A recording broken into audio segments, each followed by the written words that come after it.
अस्सलामुअलैकुम everyone, I hope you all are fine and fresh by the grace of almighty Allah. तो आज की इस वीडियो में हम एलसीएम एंड एचसीएफ एक साथ फाइंड आउट करना सीखेंगे 10, 20, 32 एंड 40 का बाय प्राइम फैक्टराइजेशन मेथड।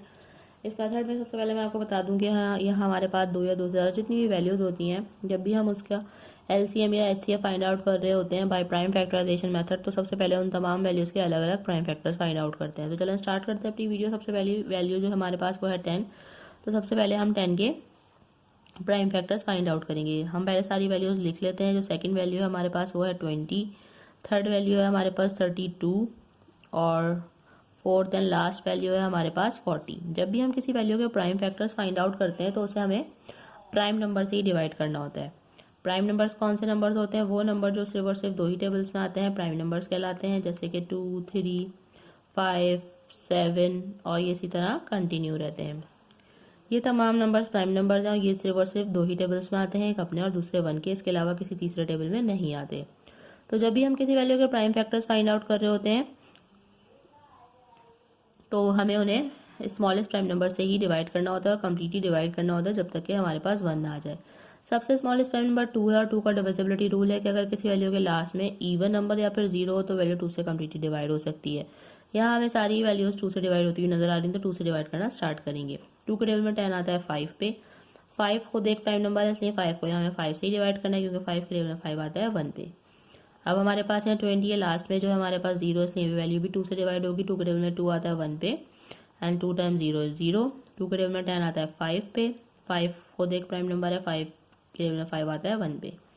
32 के लास्ट में 2 इवन नंबर है, इसलिए इस वैल्यू को भी हमने 2 से ही डिवाइड करना है। 2 के टेबल में लेकिन 3 नहीं आता, उससे छोटा नंबर 2 आता है 1 पे। जो 1 हमारे पास रिमाइंडर है वो चला गया 2 के पास, फिर बन गया 12। 2 के टेबल में 12 बिल्कुल आता है 6 पे। लास्ट में फिर से इवन नंबर है, इस वैल्यू को भी हमने 2 से ही डिवाइड करना है, क्योंकि 2 के टेबल में 16 आता है 8 पे। अभी भी इस वैल्यू को हमने 2 से ही डिवाइड करना है, क्योंकि 2 के टेबल में 8 आता है 4 पे। जब तक वैल्यू 2 से डिवाइड होगी हमने उसे 2 से ही डिवाइड करना है। 2 के टेबल में 4 आता है 2 पे और 2 के टेबल में 2 आता है 1 पे। यहाँ हम 32 को भी कम्प्लीटली डिवाइड कर चुके हैं। अब हमें 40 को 2 से डिवाइड करना स्टार्ट करना है। 2 के टेबल में 4 आता है 2 पे एंड 2 टाइम 0 इज 0। 2 के टेबल में 20 आता है 10 पे। 2 के टेबल में 10 आता है 5 पे और 5 खुद एक प्राइम नंबर है, 5 के टेबल में 5 आता है 1 पे। यहाँ हम इन चारों वैल्यूज के प्राइम फैक्टर्स फाइंड आउट कर चुके हैं। अब 1 बाय 1 इनके प्राइम फैक्टर्स लिखेंगे। सबसे पहले हम 10 के प्राइम फैक्टर्स लिखेंगे, जो कि हमारे पास आए 2 मल्टीप्लाई बाय 5। उसके बाद 20 के प्राइम फैक्टर्स लिख लेते हैं, जो कि हमारे पास आए हैं 2 मल्टीप्लाई बाय 2 मल्टीप्लाई बाय 5।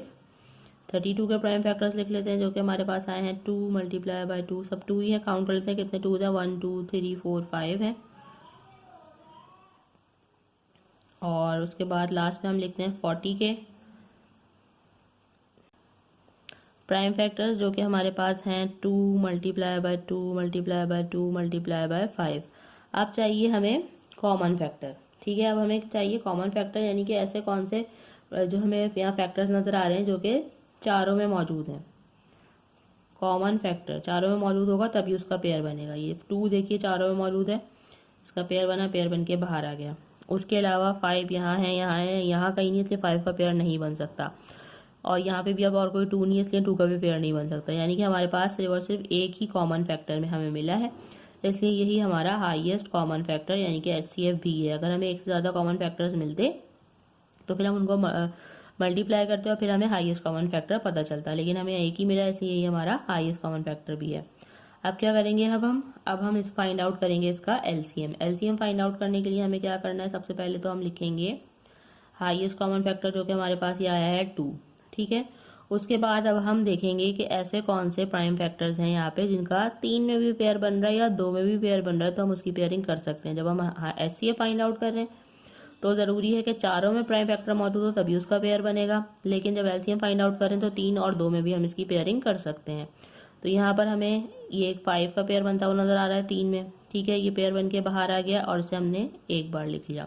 उसके अलावा हमें यहाँ 2 का पेयर बनता हुआ नजर आ रहा है, इन 3 में पेयर बन के बाहर आ गया, इसे भी हमने एक बार लिख लिया।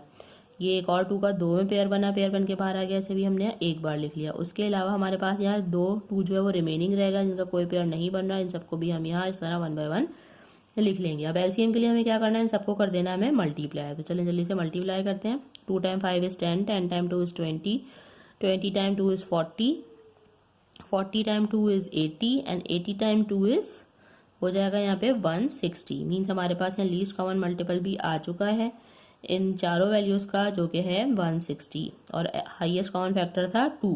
देखा आपने कितनी जल्दी से बाय प्राइम फैक्टराइजेशन मेथड को फॉलो करते हुए हमने एलसीएम और एचसीएम दोनों एक साथ फाइंड आउट करना सीख लिया है। आई होप कि वीडियो आपको अच्छे से समझ आई है। अगर ये वीडियो आपको पसंद आई तो इसे लाइक और शेयर जरूर करें और मेरे चैनल को भी सब्सक्राइब करें। इंशाल्लाह बहुत जल्द मिलती हूँ आप सबकी नेक्स्ट वीडियो में। अपना बहुत ख्याल रखिएगा। अल्लाह हाफिज़।